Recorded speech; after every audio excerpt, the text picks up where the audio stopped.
Sahabat bisnis manajemen, apa kabar? Semoga semua dalam keadaan sehat, selamat, dan sukses selalu. Hari ini kita akan berbagi tentang kompetensi. Mengapa kita perlu untuk mengikuti uji kompetensi? Tentunya kita semua yang memiliki profesi harus memiliki kompetensi, dan kompetensi itu harus diakui. Nah, kita tahu bahwa di masa globalisasi dan persaingan bisnis, dan termasuk diantaranya adalah persaingan dari tenaga kerja baik secara nasional maupun secara internasional.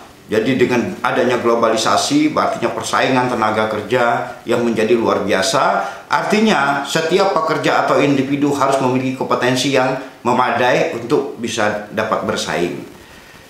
Nah, kompetensi perlu dibuktikan dengan sertifikat kompetensi. Jadi kalau kita sudah kompetensi, berarti harus ada pembuktian bahwa kita memiliki sertifikat kompetensi terhadap bidang profesi yang kita geluti.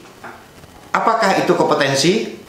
Apa syarat-syaratnya itu kompetensi? Bagaimana persyaratan untuk bisa mengikuti uji kompetensi? Bagaimana cara kita bisa kompeten dalam mengikuti uji kompetensi? Sahabat-sahabatku semua perlu menyimak video ini. Namun sebelum menyimak video ini, jangan lupa untuk lakukan subscribe dan bunyikan loncengnya.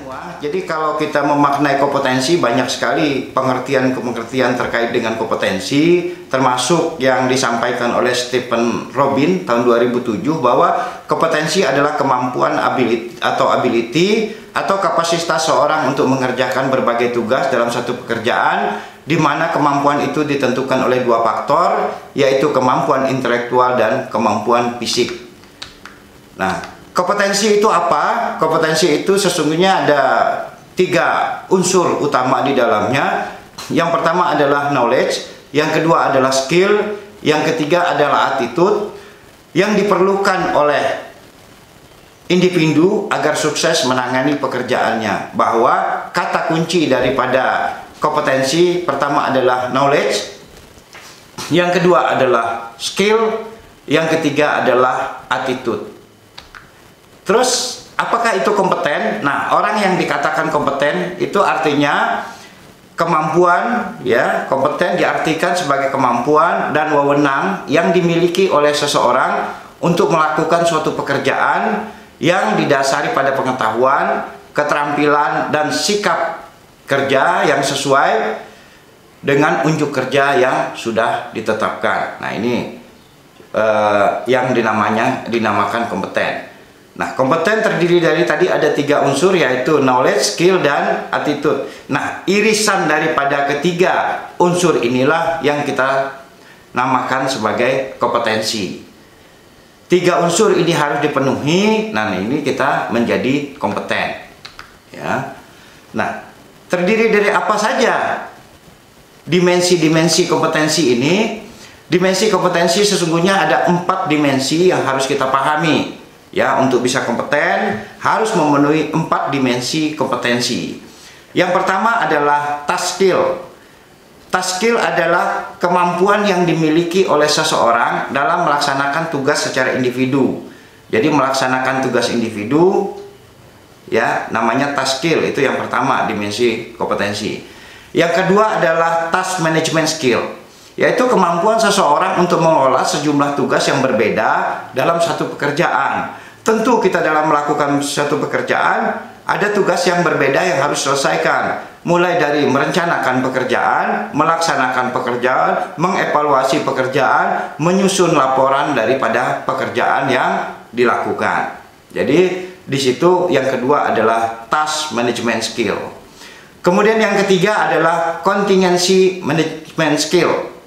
Contingency management skill itu adalah kemampuan dari seseorang untuk merespon atau mengelola kejadian yang irreguler atau masalah. Jadi dalam melakukan suatu proses pekerjaan ada suatu kejadian-kejadian yang sifatnya tidak normal.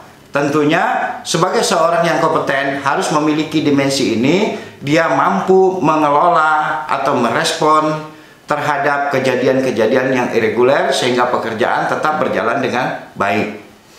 Dan yang keempat, ya, dimensi yang keempat adalah job atau role improvement skill. Nah, job atau role improvement skill ini adalah kemampuan dari seseorang ya untuk menyesuaikan tanggung jawab dan harapan sesuaikan dengan lingkungan. Jadi kemampuan seseorang menyesuaikan dengan tanggung jawab dan harapan lingkungan kerja. Jadi dia dapat menyesuaikan diri melakukan pekerjaan pada lingkungan berbeda-beda, dia dapat melakukan pekerjaan tetap dengan kemampuan kinerja terbaiknya. Nah, ini 4 dimensi ya kompetensi yang harus dapat ditunjukkan seorang untuk dapat dinyatakan sebagai orang yang kompeten. Nah, bagaimana kita dapat menunjukkan bahwa kita itu kompeten? Makanya kita mengenal istilahnya kompetensi based assessment. Untuk dinyatakan kompeten, orang itu perlu dilakukan assessment. Siapa yang melakukan assessment? Itu adalah asesor yang sudah memiliki sertifikasi dan pengalaman di bidangnya. Itu yang melakukan assessment terhadap kita, sehingga dapat menyatakan bahwa kita itu kompeten atau belum kompeten. Bagaimana caranya? Pertama, prosesnya dengan pengumpulan bukti-bukti dan membuat keputusan tentang apakah kandidat atau peserta uji ini sudah mencapai atau tidak mencapai kompeten atau belum mencapai kompeten. Hasilnya nanti adalah kompeten dan belum kompeten. Bagaimana mereka melakukan asesmennya? Melakukan asesmen itu berdasarkan pada standar. Kita standarnya ada SKKNI, ada standar kompetensi kerja khusus, kemudian juga ada bisa menggunakan skema dengan cara melakukan cluster, ya. Nah, dengan basis apa para asesor itu melakukan asesmen kita semua? Nah, asesor melakukan asesmen berbasis kepada kriteria. Kita tahu bahwa dari setiap unit kompetensi, ya, jadi dalam satu kompetensi itu ada beberapa unit kompetensi. Dari beberapa unit kompetensi itu ada namanya kriteria unjuk kompetensi. Nah, si asesor mengakses si peserta uji atau asesi atau kita di sana, mereka berbasis kriteria, ya, berdasarkan kriteria unjuk kompetensi yang sudah ditetapkan di dalam standar. Kemudian berbasis kepada bukti atau portofolio. Jadi rekan-rekan yang mau ikut uji ya harus menyiapkan portofolio ya, sehingga dapat disampaikan kepada asesor untuk dilakukan asesmen terhadap portofolio kita. Kemudian yang ketiga adalah berbasis pada partisipatori. Partisipatori ada keperan serta. Makanya biasanya ketemu langsung antara si asesor dengan asesi ya. Mau media apapun ya, direct, ketemunya direct atau bisa saja menggunakan online mungkin yang sekarang di era-era sekarang. Nah, itu untuk melihat ya peranan partisipasi termasuk mungkin juga rekomendasi di dalamnya, sehingga si asesor dapat menilai si asesi ini apakah sudah memenuhi persyaratan kompetensi yang ditetapkan dalam kriteria ujuk kompetensinya. Nah, bagaimana seorang dapat mengikuti proses uji kompetensi ini? Kita pahami bahwa ada sistem pelatihan kerja nasional, ya. Orang mengikuti dulu pelatihan berbasis kompetensi atau berdasarkan pengalaman-pengalaman, berdasarkan jenjang karir dalam pendidikannya, dengan sarana prasarana instruktur, biaya dan lain-lain. Kemudian setelah mereka mengikuti dan mereka memahami uji kompetensi ini, baru nanti proses uji disampaikan melalui LSP. LSP mendapat akreditasi dari BNSP, Badan Nasional Sertifikasi Profesi.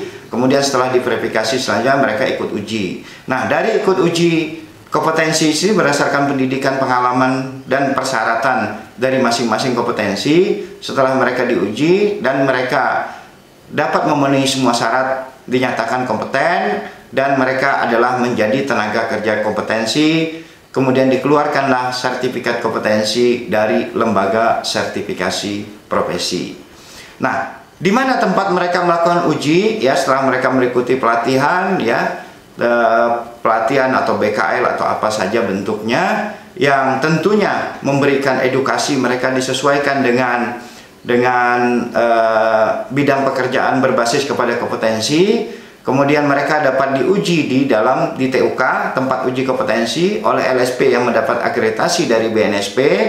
Nah, setelah memenuhi semua syaratnya, nanti LSP-nya ada LSP 1, LSP 2, LSP 3. Nah, semua ini LSP, TUK harus mempunyai sistem manajemen atau sistem kendali mutu untuk sertifikasi. Disitulah mereka di TUK dilakukan uji. TUK itu bisa TUK sifatnya tetap, bisa TUK mandiri atau TUK sementara. Nah, setelah itu mereka ikut uji oleh lembaga sertifikasi yang sudah ditetapkan atau sudah mendapat akreditasi dari BNSP. Lulus mereka menjadi tenaga-tenaga yang kompeten ya, atau memiliki kompetensi yang kompeten. Jenis apa saja di dalam skema sertifikasi uji ini? Ada skema sertifikasi kualifikasi nasional SKKNI, ada skema sertifikasi kualifikasi akupansi nasional, ada skema sertifikasi berdasarkan klaster, dikumpul beberapa unit kompetensi kemudian dijadikan unit kompetensi sendiri atau jenis skema tersendiri. Kemudian ada juga dengan menggunakan skema sertifikasi khusus. Ya, seperti teman-teman misalnya yang di pertambangan, POP, POM, POU, itu sertifikasi kompetensi kerja khusus. Ya. Oke ya. Kemudian tahap berikutnya yang perlu kita pahami adalah bagaimana cara kita bisa mengikuti uji kompetensi. Nah, untuk mengikuti uji kompetensi, maka teman-teman profesi semuanya, yang pertama adalah harus mengisi APL 01. APL 01 itu adalah berupa data dan daftar dari bukti-bukti atau portofolio atau bukti-bukti kerja yang ada sesuai dengan profesi kita. Nah, di dalam APL 1 juga di situ dinyatakan bahwa kita sudah memenuhi persyaratan standar.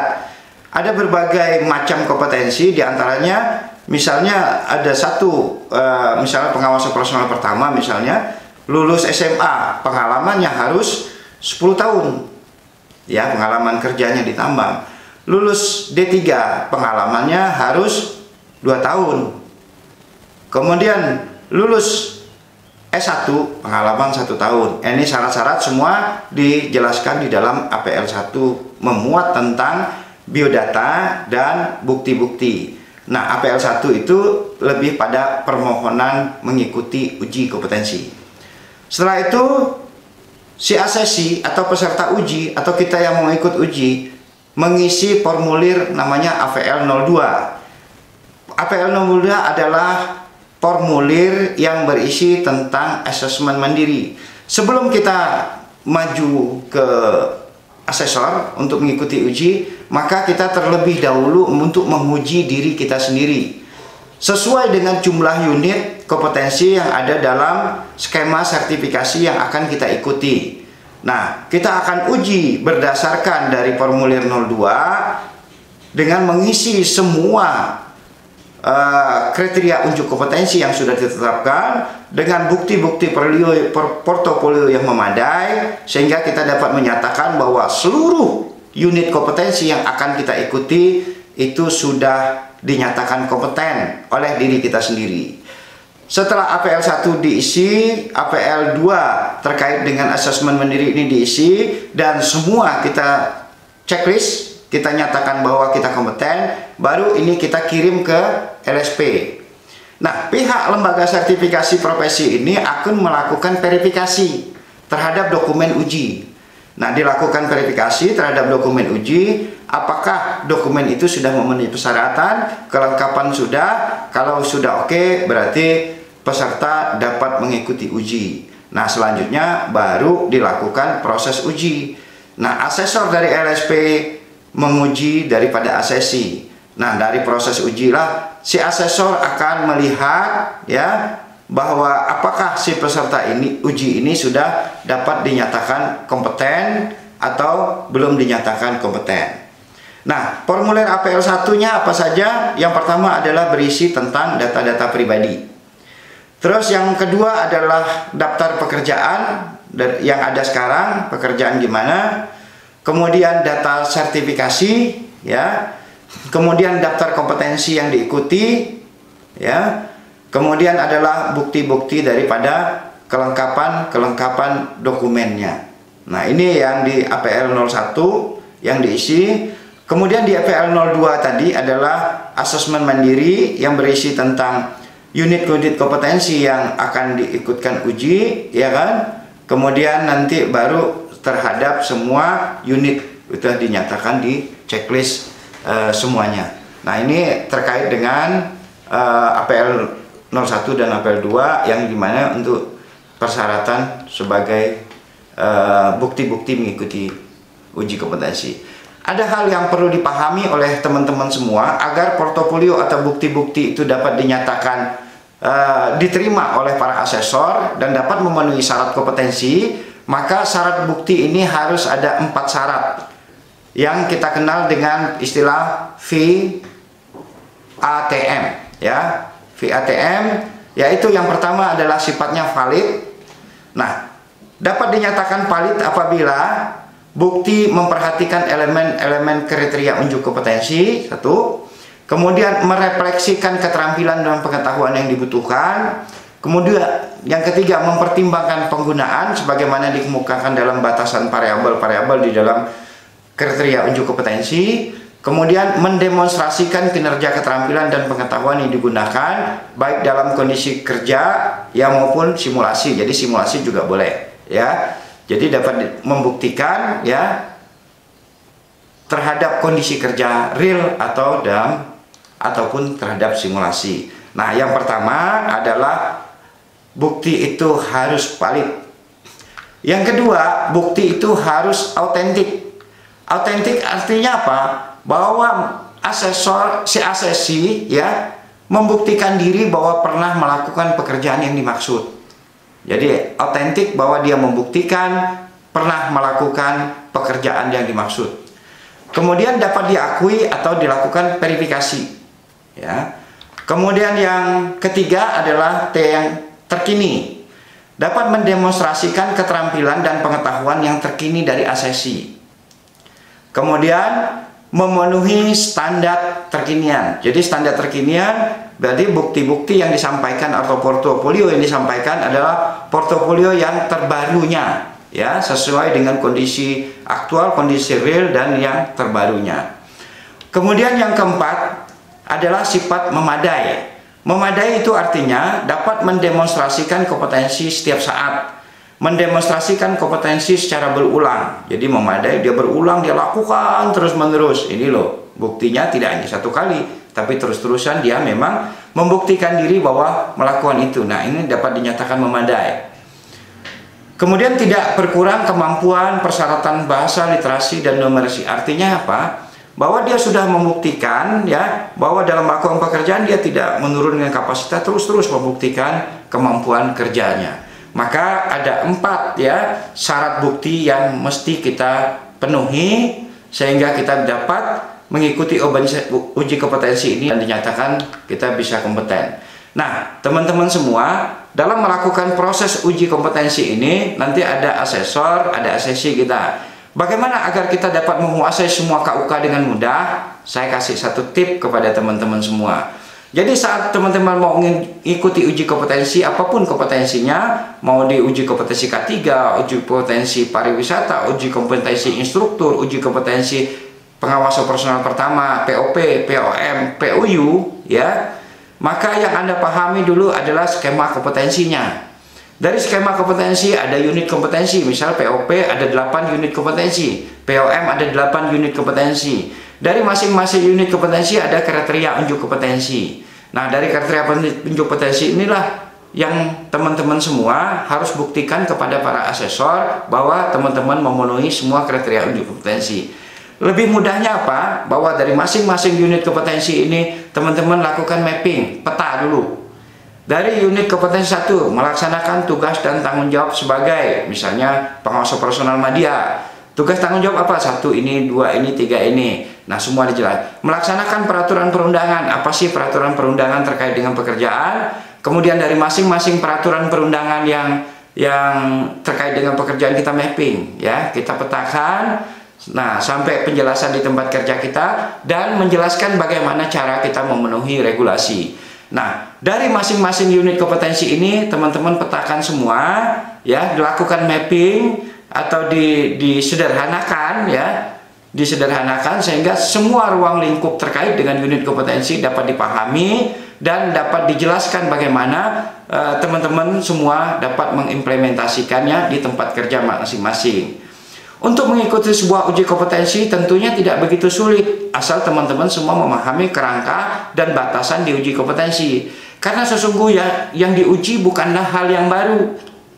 Yang diuji oleh para asesor adalah bukti-bukti kita melakukan pekerjaan, hal keseharian yang kita sudah lakukan di lapangan, hal yang kita sudah lakukan setiap hari di lapangan, itu yang kita jelaskan kepada para asesor.